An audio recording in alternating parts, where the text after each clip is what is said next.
அப்படி கோடிக்கணக்கில் கிடக்கான் நாட்டில். உண்மைக்கு சொல்கிறேங்க, பேப்பரில் படிச்சுட்டு தான் சொல்கிறாங்க. கோடிக்கணக்கு, ஆயிரக்கணக்கில், லட்சக்கணக்கில் கிடக்கிறான். அந்த பூமியில் பிறந்ததே திங்கிறது தான்.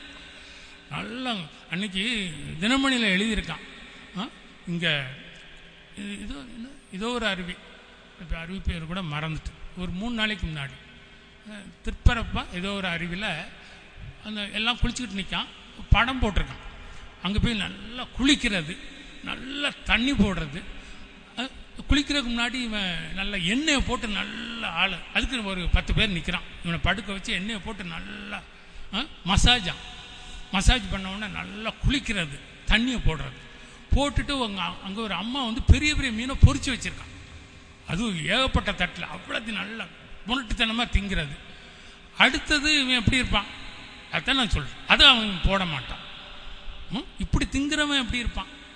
இப்படி தான் கோஷ்டிகள் ஆயிரக்கணக்கில் லட்சக்கணக்கில் தெரிகிறான். இந்த உலகத்தில் நம்ம பிறந்திருக்கோம். வெந்ததை திம்போம், விதி வந்தால் சாவும். திங்கிறதுக்குனே பிறந்திருக்கு. தங்கள் இச்சைக்கேற்ற போஜனத்தை அவங்க வாஞ்சித்தாங்க. தேவன் பார்த்தாங்க, அப்பா நீங்கள் வெற்றி பாடலாப்பா பாடிக்கிட்டு இருக்கீங்க, நீ எகிப்தவன் உள்ளத்தில் வச்சுக்கிட்டு இச்சையை இவ்வளவு டன் கணக்கில் உள்ளுக்கு வச்சுக்கிட்டு நீ என்ன வெற்றி பாடலா பாடுற? அதான் 1 கொரிந்தியர் 10:6 பவுல் சொல்றார். வாசுமே, வேமா வாசு, நேரம். அவர்கள் இச்சித்தது போல நாமும் பொல்லாங்கனவைகளை இச்சையாதபடிக்கு இவைகள் நமக்கு திருஷ்டாந்தங்களாய் இருக்கிறது. நமக்கு திருஷ்டாந்தமா ஆவியானவர் ஏன் எழுதி வச்சிருக்காரு தெரியுமா? அவங்க இச்சித்தது போல நம்ம ஜாக்கிரதை. அவர்கள் வனாந்தரத்திலே அழிந்து போனார்கள், அழிஞ்சிட்டாங்க. 6 லட்சம் புருஷத்தில் 2 பேர் தான், 40 லட்சம் பேரில் 20 பேர் தான் அழிந்து போனாங்க. 40 லட்சம் பேர் வந்தாங்க, 40 லட்சம் பேர் அழிந்தார்கள். 40 லட்சம் எப்படி போனாங்க? பிள்ளைங்க. ஆகவே வனாந்தரத்தில் அழிந்து போனார்கள். வெற்றி பாடலை பாடிய அனைவரும், மோசே உட்பட அனைவரும் கானானை அடையவில்லை.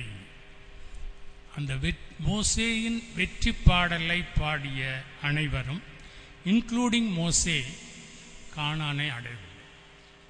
2 தவிர. யாரு? யோசுவா. அப்போ இந்த மோசேயின் வெற்றி பாடலை பிசாசு, உலகம், மாம்சத்தை வென்ற ஜெயம் பெற்றவர்கள் தான் பாட முடியும். ஹலோ, கேட்குறீங்களா? இந்த வெற்றி பாடலை யார் பாட முடியும் தெரியுமா? யார் பாட முடியும் தான்? பிசாசு. சொல்லுங்க, சொல்லுங்க, என் கூட சேர்ந்து சொல்லுங்க. பிசாசு, உலகம், மாமிசம், இதை ஜெயிச்சவங்க தான் பாட முடியும். பாடினாங்களா? அந்த பாடல், மோசேயின் வெற்றி பாடல் திரும்பவும் பாடப்பட்டுச்சா? கரெக்டா சொல்லிட்டீங்க. அந்த பாடல் திரும்பவும் பாடப்பட்டது. வெளிப்படுத்தது 15 எடுத்துக்காங்க. அது யார் பாடுறதுன்னு பார்க்க போறோம். அதுதான் அதில் விசேஷம். வெளிப்படுத்தது 15, 2, 3, 4 வாசிமா. அன்றியும் அக்கினி கலந்த கண்ணாடி கடல் போன்ற ஒரு கடலையும், மிருகத்திற்கும் அதன் சொரூபத்திற்கும் அதன் முத்திரைக்கும் அதன் நாமத்தின் இலக்கத்திற்கும் உள்ளாகாமல் ஜெயங்கொண்டவர்கள் தேவ சுரமண்டலங்களை பிடித்து கொண்டு அந்த கண்ணாடி கடல் அருகே நிற்கிறதையும் கண்டேன். அவர்கள் தேவனுடைய ஊழியக்காரனாகிய மோசேயின் பாட்டையும் ஆட்டுக்குட்டியானவருடைய பாட்டையும் பாடி, சர்வ வல்லமையுள்ள தேவனாகிய கர்த்தாவே, தேவரீருடைய கிரியைகள் மகத்துவமும் ஆச்சரியமானவைகள், பரிசுத்தவான்களின் ராஜாவே, தேவரீருடைய வழிகள் நீதியும் சத்தியமானவைகள். இப்ப இவங்க யாரு அப்படிங்கறத சொல்லுங்க. கர்த்தாவே, அதன் ஸ்வரூபத்திற்கும் அதன் முத்திரைக்கும் அதன் நாமத்திற்கும் கொஞ்சம் கூட டச்சே இல்லை. சாத்தான வென்றவங்க. 2வது ஜெயம் கொண்டவர்கள். அப்பா, ஜெயம் கொண்டவர்கள்ங்க. வேதம் ஆவியானவர் ஜெயம் கொண்டவர்கள்னு ஒன்று சொன்னார்னா, அந்த ஜெயம் பிசாசு, உலகம், மாமிசம். இவங்க யாரு முன்னாடிங்க பாடுறாங்க? இந்த ஜெயம் கொண்டவங்க யார் முன்னாடி பாடுறாங்க? சிங்காசனத்தில் வீற்றிருக்கிற அந்த ராஜாதி ராஜா, அந்த சிங்காசனத்தின் முன்பாக அந்த மகிமையின் ராஜா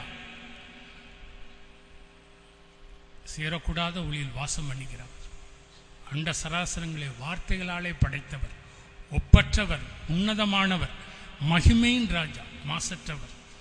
அவருக்கு முன்பாக மோசேயின் பாடலை பாடுறாங்க. இப்பதான் தேவனுடைய உள்ளம் அங்கீகரிக்குது. ஜெயம் பெற்றவர்கள் தான் பாட முடியும் மோசேயின் பாட்டு. சரி, மோசேயின் பாட்டு கூட இன்னொரு பாட்டு வருது. அது என்னங்க பாட்டு? ஆட்டுக்குட்டியானவர் எப்பங்க பாடினாரு? எப்ப பாடினாரு? எப்ப பாடினாரு?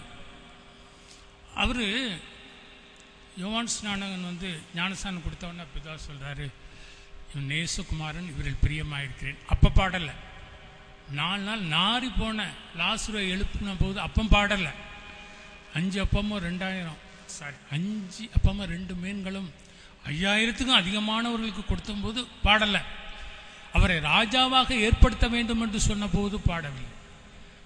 அவருக்கு முன்பாக பாடுகள், நிந்தை, அவமானம், காண சகிக்காத அந்த தூஷணங்கள் நிறைந்த அந்த அவமானத்தை அவர் சந்திக்க போவதற்கு முன்பாக, கெத்செமனேக்கு முன்பாக ஒரு வெற்றி பாடலை பாடினார். ஒரு வெற்றி பாடலை நமது ஆண்டவர் பாடினார். அது எதை குறிக்கிறது தெரியுமா? நாம் பாடுகள், கண்ணீர்கள், பிரச்சனைகள் மத்தியிலே இந்த உலகத்தை, இந்த வனாந்தரத்திலே நான் நடக்கும் பொழுது நம் வாயிலே ஒரு பாடல் உருவாக வேண்டும். அது முறுமுறுப்பல்ல, அது முறுமுறுப்பல்ல, குறை சொல்லுகிற காரியம் அல்ல. தேவனை உயர்த்தி பாடுகிற, அவரை ஸ்தோத்தரித்து பாடுகிற அந்த துதியின் கீதங்கள் வாயிலே எழும்ப வேண்டும். அப்போ தேவனுக்கு முன்பாக, சிங்காசனத்திற்கு முன்பாக மோசேயின் பாடல், அது உலகம், ஆமிசம், பிசாசை ஜெயித்து ஜெயம் கொண்டவர். அதோடு மட்டுமல்ல, நமக்கு வருகிற பாடுகள், கண்ணீர், பிரச்சனைகள் மத்தியிலே துதி என்னும் ஆயுதத்தை எடுத்து அதை விரட்டி வெற்றி பாடலை பாடுகிறவர்கள், இவர்கள் தான் தேவனுக்கு முன்பாக நின்று மோசேயின் பாட்டையும் ஆட்டுக்குட்டியானவருடைய பாட்டையும் பாட முடியும். நீங்கள் தான் பாட போறீங்க. அதுதான் செய்தி. நீங்க அமர்ந்திருக்கிற எல்லாரும் நம்ம பாட போறோம். இது நடக்க போகுது. அதுக்கு தான் தேவன் நம்மளை இங்கு கொண்டு வச்சிருக்காரு. ஆனா ஜெயிக்கணும்ல, போராட்டத்தில் ஜெயிக்கணும்ல. பரீட்சையில் பாஸ் பண்ணோன்னு தானே அவங்க சந்தோஷமா எந்திரிச்சு நிற்கிறாங்க. 3 சகோதரி, 4 சகோதரிகள், சகோதரர்கள்லாம். நம்ம ஜெயிக்கணும்ல. அங்கே ஜெயிச்சா தானே எப்படி வாழ்ந்துட்டு போகிறதா? அதுக்காக தேவன் உங்களை இங்கே கொண்டு வச்சிருக்காரு. எப்படி வாழ்வதற்கு இல்லை, நாம் ஜெயம் பெற வேண்டும். பிசாசை, உலகத்தை, மாம்சத்தை நாம் வெற்றி காண வேண்டும். பாடுகள் மத்தியிலே கடந்து வரும்போது நாம் துதியின் கீதங்களை எடுக்க வேண்டும் நம்முடைய வாயிலே. அப்பொழுது தேவனுக்கு முன்பாக நாம் கம்பீரமாக நின்று மோசேயின் பாட்டையும் ஆட்டுக்குட்டியானவருடைய பாட்டையும் நாம் பாடப்போகிறோம். இதுதான் நம்முடைய மேலான நம்பிக்கை. ஹல்லேலூயா. கண்கள் மூடி ஜெயிப்போமா? சேனைகளின் கர்த்தாவே, இஸ்ரவேலின் பரிசுத்தரே, ராஜாவே, தகப்பனே, உம்மை நன்றி சொல்லி வாழ்த்துகிறோம். உம்மை வாழ்த்துகிறோம் தகப்பனே, உம்மை வாழ்த்துகிறோம். ஆண்டவராக இயேசு நாமத்தினாலே உம்மை வாழ்த்துகிறோம். ஆண்டவராக இயேசு கிறிஸ்துவின் ரத்தத்திற்காக ஸ்தோத்திரம் ஆண்டவரே. அந்த ரத்தத்திற்காக ஸ்தோத்திரம். அந்த ரத்தம் தான் ஆண்டவரே விளையான சேற்றிலும் ஆழமான படுகொலையிலிருந்து எங்களை தூக்கி எடுத்து கண்மலையாகிய கிறிஸ்துவின் மேல் எங்களை நிறுத்தி எங்களை ராஜாக்களும் ஆசாரியர்களுமாக மாற்றி உம்மை பாடும் புதிய பாடலை எங்கள் வாயிலே நீர் கொடுத்திருக்கிறீர்கள். நன்றி, நன்றி தகப்பனே. இந்த பாடல் எங்கள் வாயிலே எப்பொழுதும் நிலைத்திருக்கட்டும். தாவீது சொன்னார், கர்த்தரை நான் எக்காலத்தில் ஸ்தோத்தரிப்பேன், அவர் துதி எப்போதும் வாயில் இருக்கும். உம்மை உயர்த்தி உம்மை துதித்து பாடுகிற இந்த பாடல் எப்போதும் எங்கள் வாயிலே நிலைத்திருக்க வேண்டும். ஆண்டவரே, இந்த வார்த்தைகளுக்காக துதிக்கிறேன். நாங்கள் ஜெயம் பெற்றவர்களாக உமக்கு முன்பாக நிற்பதற்கு நீர் வாஞ்சித்து காத்திருக்கிறீர். அதற்காக தான் நீர் எங்களை வேறு பிரித்து எங்களை அழைத்து கொண்டு வந்து இந்த சபையிலே எங்களை உட்கார வைத்திருக்கிறீர். தகப்பனே, இந்த மேலான இந்த பந்தய பொருளை நாங்கள் எப்படியாவது அடைய வேண்டும். அதை வாஞ்சித்து அது எப்படியாவது அடைய எங்களுக்கு உணர்வுள்ள இருதயத்தை, கிருபையை தாங்க ஆண்டவரே. நாங்கள் இந்த ஓட்டத்திலே வெற்றி பெற கிருபை பாராட்டுங்கள். எங்களை சுற்றி நிற்கிற அந்த பாவத்தை நாங்கள் உதறி தள்ளிவிட்டு எங்கள் மீட்பர், எங்கள் எஜமான், எங்கள் ஆத்ம நேசர் ஆண்டவராக இயேசுவை நோக்கி பார்த்து ஓட கிருபை தாங்க. இந்த வார்த்தைகள் அநேகருக்கு பிரயோஜனமாக இருக்கட்டும். நல்ல நிலத்தில் விழுந்த விதையாக இருக்கட்டும் ஆண்டவரே. விதையாக மாறட்டும். எங்கள் வாழ்க்கையிலே புதிய அத்தியாயம் பிறக்கட்டும். எங்கள் உள்ளான மனிதனிலே ஒவ்வொரு நாளும் நாங்கள் புதிதாக்கப்பட வேண்டும். ஒவ்வொரு நாளும் நாங்கள் புதிதாக்கப்பட வேண்டும். கீழானவைகளை அல்ல, மேலானவைகளை நாடி தேட எங்களை உணர்வுள்ளவர்களாக வந்திருக்க ஒவ்வொருவரையும் ஆசீர்வதியும் கர்த்தாவே. ஆசீர்வதித்து அனுப்பும்.